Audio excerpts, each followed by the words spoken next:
Okay, we're going to be looking at section 12. In this section, we're going to be looking at recognizing patterns.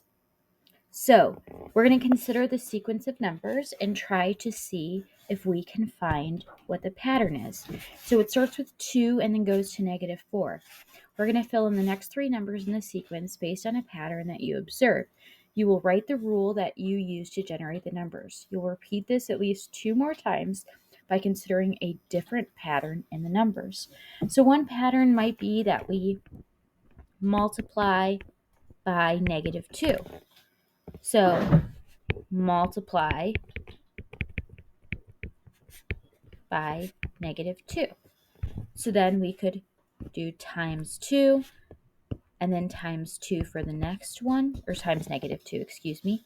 So then we would have 8 times -2 again would be -16 times -2 again, we would have +32. Another pattern is we could use subtraction. So if we figured out 2 minus what will give us -4, it would be -6. So then we could keep subtracting 6. So that would give us -10, and then -16, and then -22. And it could then keep going forever. The last one's a little bit different. This one wants you to repeat just the first 2 terms.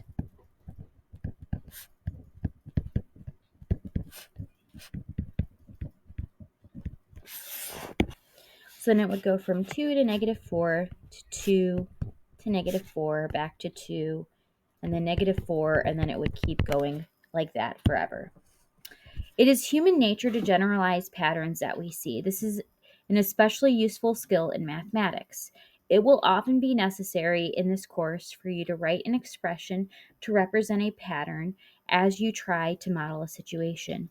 This section will focus on a couple of particularly useful types of patterns and on how to generalize patterns and write expressions to represent them. We will often need to look at a list of numbers and make a guess about a pattern that exists.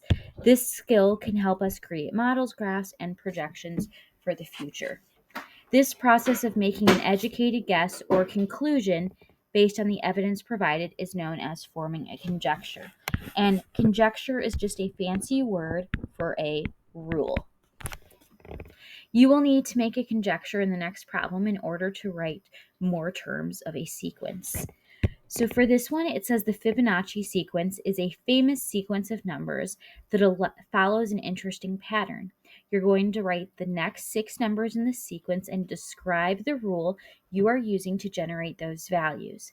I would recommend that you guys take a little bit of time and pause the video to take some time to guess what the actual pattern is that you see with these numbers. Okay, so if you look at the pattern, a hint with this would be to use 2 numbers at a time. If you look at this, the 2 previous numbers will always give you the next term. So 1 plus 1 will give you 2. 1 plus 2 will give you 3. And then 2 plus 3 will give you 5. So then the next term would be 3 and 5 to give you 8. And then 5 and 8 to give you 13. And then 8 and 13 to give you 21. 13 and 21 to give you 34. 21 and 34 to give you 55. And 34 and 55 to give you 89. So a sequence will always begin with the first term, followed by the second term, and so on. The nth term refers to the term in the nth position and is a generic expression that shows the general form of each term. One thing that is helpful to keep in mind is when you are increasing, you are almost always going to be using addition or multiplication to find the next term.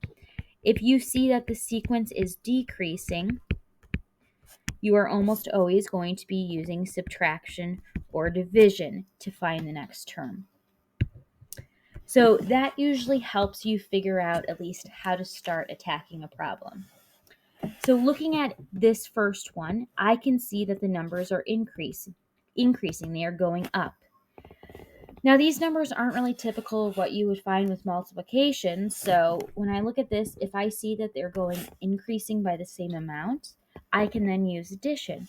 So 5 to 17, that would be an increase of 12. 17 to 29 would be an increase of 12 again, and so on. So we can see that these are increasing by 12. So 41 plus 12 will give us 53. And then 53 plus 12 will give us 65.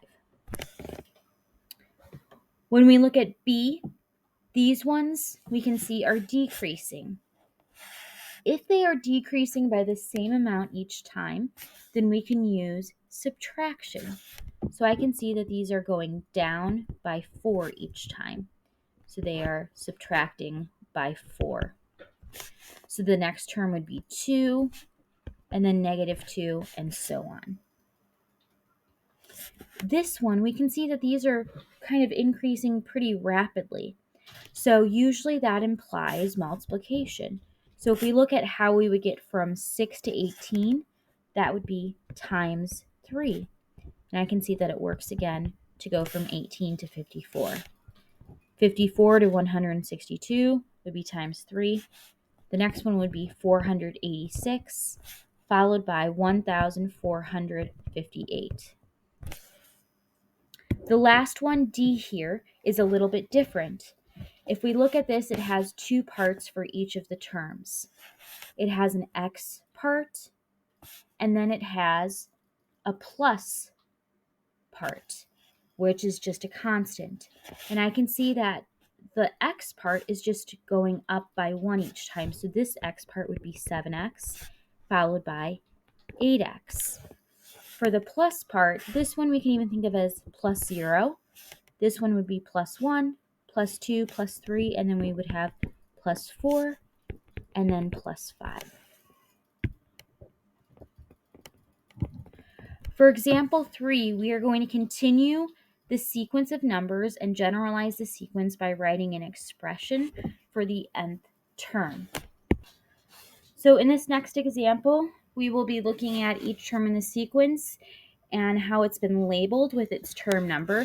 So in this one, this is what n is equal to. So for this first term, n is equal to 1. For this one, n is equal to 2. Here, n is equal to 3, n is equal to 4, n is equal to 5, and then this one would just be n. The actual term for the first term is 4, and then it goes to 8, and then 12, and so on. So what we want to look here is we want to look at what the pattern is. So from 4 to 8 to 12, we can see that it's increasing by the same amount. It's adding by 4 to get to the next term. So then we would add by 4 again. So this would be 16, and then this one would be 20. So we can see that how can one term in the sequence be determined from the previous term? We would be adding by 4, adding 4 to the previous term. Now, the really important question here is, though, how can one term in the sequence be determined from its term number? So how can we go from 1 to 4 and also go from 2 to 8 and 3 to 12 and 4 to 16 and 5 to 20? So if we look at all of these, we can go from this one to this one by multiplying by 4. It would work for all of them. So if we have that as our rule to go from the term number to the actual term, as in multiplying by 4, we can write an expression as 4 times the term number, which is n. We can even simplify it by writing 4n. And that's what we will put for the nth term. The nth term is just 4 times n, or 4 times the term number. Notice that the expression for the nth term can be written most easily by considering how to determine the term from its term number. So that's the biggest thing. For example 4, it says determine the pattern in the following sequence and write an expression for the nth term.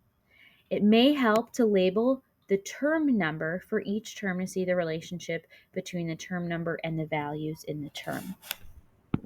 Okay, so for each of these, I'm going to have us write what the term number is. So 1, 2, that's our third term, fourth term, fifth term, and we're going to go all the way to what term n would be. If we look at the top, we can see that these are increasing. So like our sixth term would be 8. These are also increasing, but by 1 less. So like for our sixth term, that would be 7. When I compare each of these top parts, so I'm going to compare them separately. I'm first going to compare the top part to the term number. I can see that they are always 2 more than what the top number is. So we would write that as n plus 2. When I compare the bottom number to the term number, these are always 1 more. 2 is 1 more than 1. 3 is 1 more than 2, and so on. So that's taking n plus 1. So this would be how I find the nth term. So for instance, if we want to find the 70th term, they ask us, what is the 70th term? We can just use n equals 70, and then we can plug that in. So that would be 70 plus 2 over 70 plus 1. So that would be 72 over 71 for the 70th term, for example. The last big thing that we're going to be looking at is the types of sequences that we have. So we know that there are different ways to find what the next term in a sequence is, and we can have different patterns. The big thing here is that if we have an arithmetic sequence is when we multiply or subtract by the same value every time to get the next term.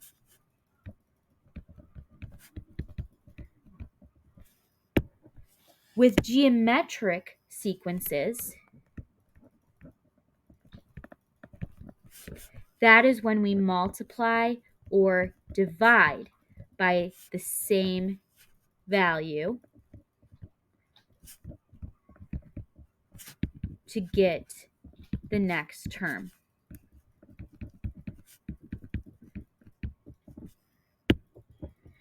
So for example 5, we're identifying each of the following sequences as either arithmetic or geometric. So just like before, we still want to find what the pattern is. So when I look at the first one, I can see that these are kind of increasing quickly. So it looks like multiplication. So this would be times 3, times 3, times 3. So because it's multiplying by the same amount every time, this would be geometric. For B, it doesn't appear that we can use multiplication here. So like 1 times 2 would be 2, times 2 would be 4, but times 2, it should be 8. So we don't really have anything that would be multiplication. It's still increasing, but when I look at how much it's increasing by, from here to here, it went up by 1. From here to here, it went up by 2. From here to here, it went up by 3. And from here to here, it went up by 4. So there's a definite pattern here, but it's not adding by the same amount every time to get the next term. So this one would be neither. For this last one, if we look at this, this is decreasing. And if we look at how much it's decreasing by, every single time it's decreasing by 4. So it's decreasing by the same amount every time, and it's using subtraction. So this one would be arithmetic. The last page on the back, we do not need to worry about, so you can skip page 13. That ends your your section 12 notes. If you have any questions, please feel free to reach out.